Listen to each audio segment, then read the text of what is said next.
Hello, I'm Dr. Son Yusuk from Pleasure Plastic Surgery. Today I'd like to talk about one of the most common surgeries performed at our clinic, implant-free rhinoplasty.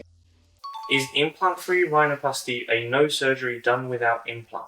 That's right. When we say implant-free rhinoplasty, mu means none, so it means without anything. It means there are no implants, but depending on how you define implant, it can vary a bit. Generally, when we say implant, we mean some kind of foreign material that is not part of our own body tissue or autologous tissue. So the most representative example would be silicone.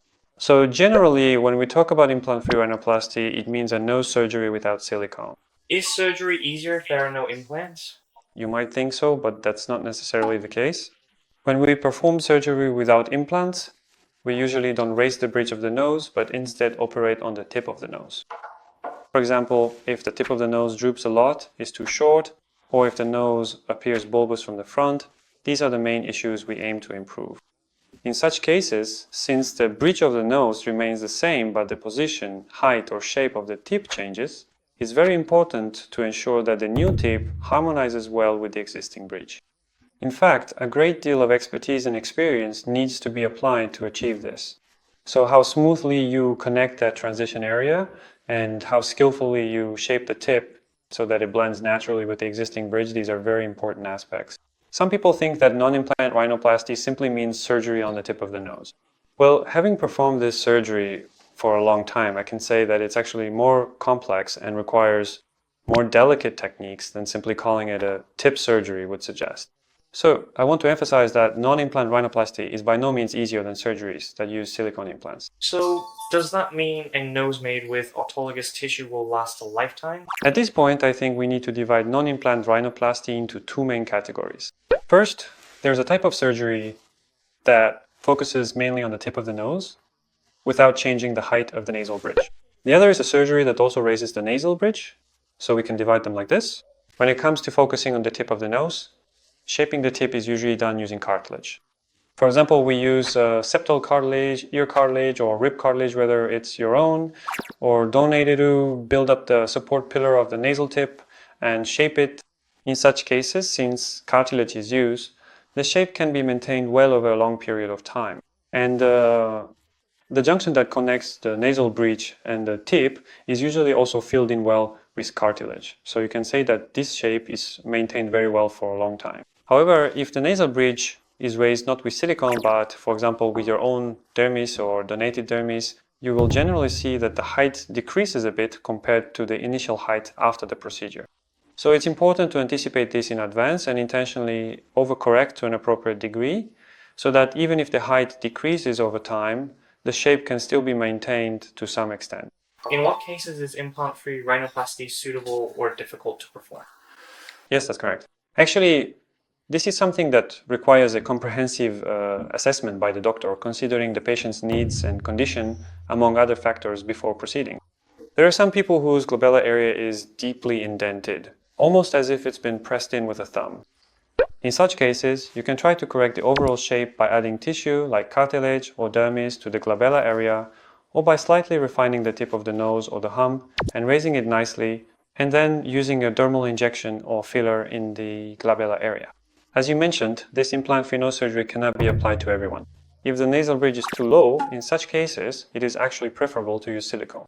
Many people worry about silicone, but in fact, it is the most commonly used material. There are good reasons why it is used so widely. Silicone is preferred because it is relatively safe and can maintain a beautiful shape for a long time without changing the height. So for those with a very low nasal bridge, I recommend silicone. If that's not the case, you might want to consider implant-free nose surgery. If many people want implant-free rhinoplasty to make their nose smaller than others, is it possible? I mentioned that septal cartilage and then ear cartilage or rib cartilage are used to raise the tip of the nose. The most commonly preferred materials are ear cartilage and septal cartilage. But in fact, the size of the septal cartilage varies greatly from person to person. So the larger the septal cartilage, the more advantageous it is for shaping the tip of the nose, which is why we usually take a CT scan before surgery to check the size of the septum. So the larger it is, the more advantageous it is for precisely changing the shape of the nose tip. On the other hand, ear cartilage is actually fairly uniform in size. There aren't many people whose ears are extremely large or extremely small, right?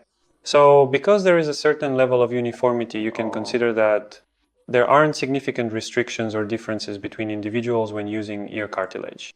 The same goes for rib cartilage. In most cases, the size available is more than sufficient for use, so you don't need to worry about that. Then, if revision surgery is needed after a no-implant rhinoplasty, is the surgery more difficult?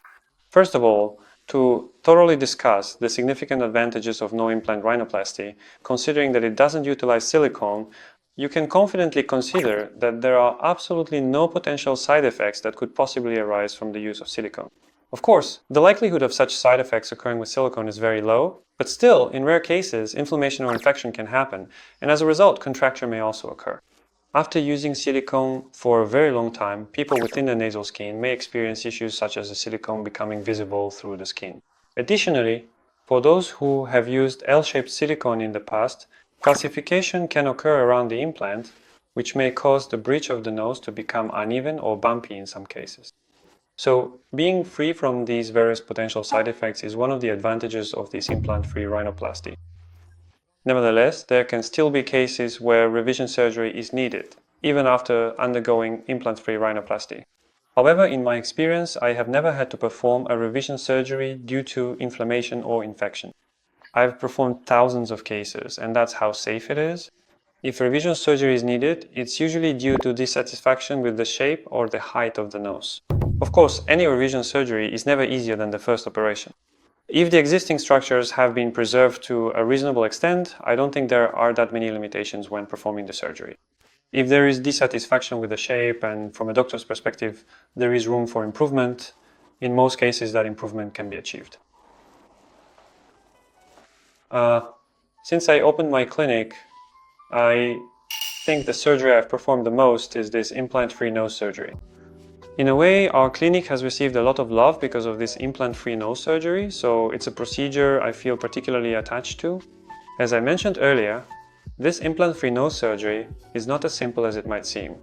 So, because this surgery requires the doctor's experience, judgment, and meticulous technique, it's best to have it performed by a doctor who has a lot of experience with this procedure and a good sense of aesthetics if possible.